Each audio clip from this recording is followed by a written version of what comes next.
I'm Jennifer Turner, and this is my presentation on LOLI public and private lists.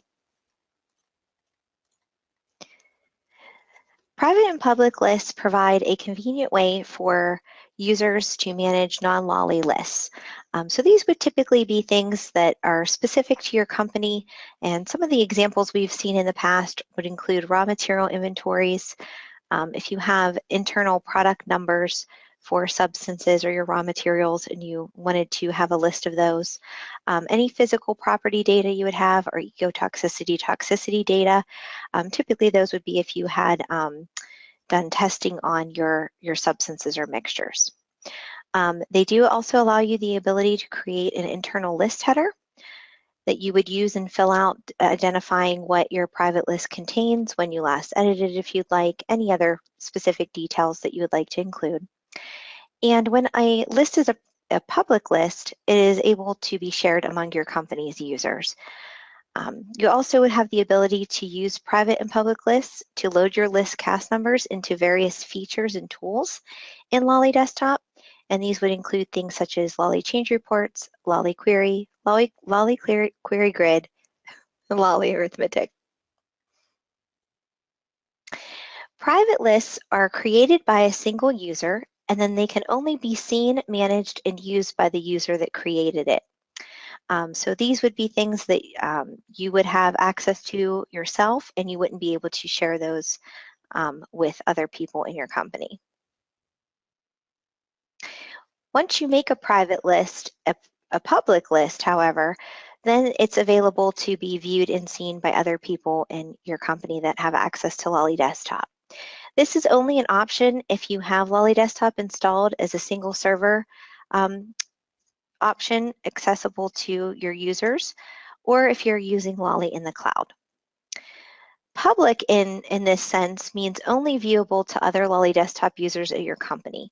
So ChemADVISOR staff cannot see or access your lists that you've created in private or public lists. And our other subscribers also would not have access to the lists that you create under private and public lists. The nice thing with public lists is they can be checked out to lock editing permissions. So if you've created a private list and you wanted to share that, but not have it be editable by other users, you can check that list out of the public list database to edit it, and then you can check changes back in so they're viewable to your other users, and then you can recheck it out to your private list database to prevent the access to editing it.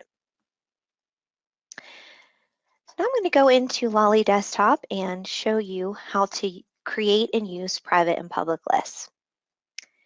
So you'll see the option here at the very end for private and public lists. So first we'll create a new list.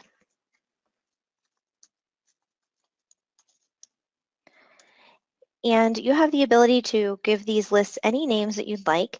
You can also categorize them using some of our predefined categories, or you can create your own. Same thing with the list category 2 or a region. If you think you're going to be creating a lot of private and public lists and you want to have easy organization and easy ability to find them.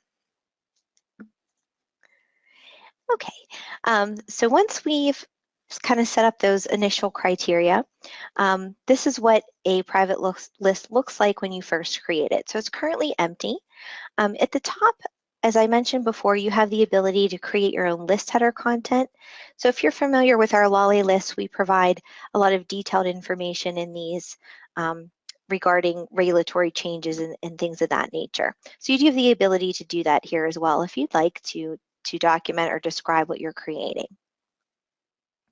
So for this webinar, I'm going to import list items from a file. You can also choose to add them through the import add form, and I'll just give you a quick screenshot of what that looks like. So you do have the ability to type things in here one by one, or load cast numbers in from other lists, either LOLI private or public lists. So when I select to import list from a file, I have the ability to set my template up to match my file. So In mine, I only have a cast number, chemical name, and chemical data. You have the ability to move these columns around, but mine is set up in this order. And then you'd also choose the delimiter that you have below.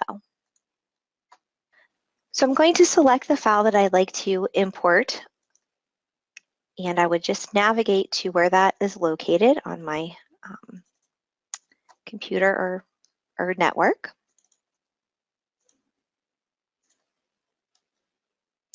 And when I import that file, I can see here I have a column for cast numbers, column for chemical name, and column for chemical data.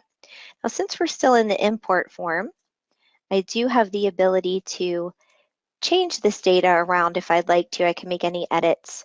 I can add new rows here as well if I needed to. And I also have the ability, if I hadn't specified a name, to insert the primary chemical name from LOLI. And I do also have the ability to make default chemical data if I'd like to. So if I just had raw materials inventory for a specific plant, I could just make them all the same data identifying which plant that would be. I also have the ability to perform a check digit on the cast numbers that I've included here. And when I do that, any that do not pass the cast check digit algorithm, so I see here I mistyped the cast number for benzene, it will show me that in a red highlight. So I can then quickly come in here and change that. So once I have everything in my import form, I can also choose to determine how I want to handle duplicate cast management. In this case, we're creating a brand new private list, but if this was an existing private list and I had existing data content, I could choose to have the program prompt me on every duplicate individually or let me decide. I could say just keep the data that's currently on the list, overwrite the existing data by keeping cast numbers from the pending list import, so overwrite all the existing data, or I can choose to merge them together. So it would keep both data values in the list. I'm going to say import now. I can see here it adds all the data to the bottom portion of the form. And what the red highlight is indicating is that I've made edits to this list, but I have not yet saved them. So I'm going to go ahead and do that now. And also, even if you're not in the import form or in the form for the importing from the file, I can still come in here and edit data if need be. And it will, again, show me the red highlight indicating I need to save. So once I've created a private list, I now have the ability to determine if I want to make this a public list.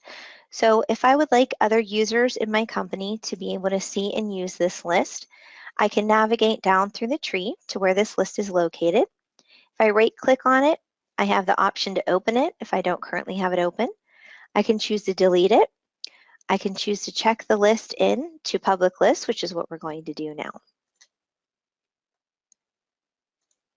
So once I've checked a private list into the public list database, you'll see here it's no longer viewable under my private lists. But now if I click on public lists, I can see here that it's saved. And you'll notice the color of the tabs change. So public lists are going to be green, private lists are yellow, and LOLI lists are blue. So you can always have an indication of what you're viewing and what database it is stored in.